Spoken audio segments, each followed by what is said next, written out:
నేను మీ శ్రీనివాస్ చౌహాన్ అడ్వకేట్. మిత్రులారా, సార్ మా భాగస్వామి హైదరాబాద్లో ఉంటున్నారు, నేను విశాఖపట్నంలో ఉంటున్నా.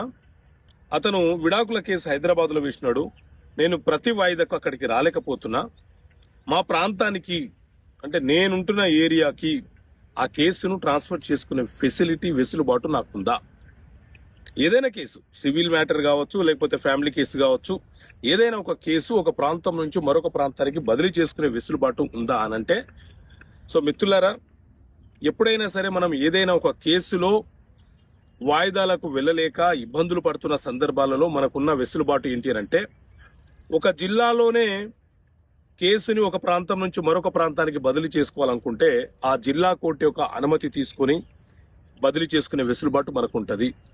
అదేవిధంగా ఒక జిల్లా నుంచి మరొక జిల్లాకి మనం కేసుని మార్పిడి బదిలీ చేసుకోవాలనుకుంటే హైకోర్టు యొక్క అనుమతి తీసుకొని కేసుని ఆ ప్రాంతం నుంచి అంటే ఆ జిల్లా నుంచి మరొక జిల్లాకి మనం బదిలీ చేసుకొని మనకు వెసులుబాటు అయ్యే ప్రాంతంలోకి బదిలీ చేసుకునే అవకాశం మనకు ఉంటుంది. ఒక రాష్ట్రం నుంచి మరొక రాష్ట్రానికి మనము కేసును ట్రాన్స్ఫర్ చేసుకోవాలి, బదిలీ చేసుకోవాలనుకుంటే సుప్రీంకోర్టులో పిటిషన్ వేసి సుప్రీంకోర్టు యొక్క అనుమతి పొంది మనము ఈ రాష్ట్రంలో ఉన్నటువంటి జిల్లాల నుంచి మనం ఉంటున్నటువంటి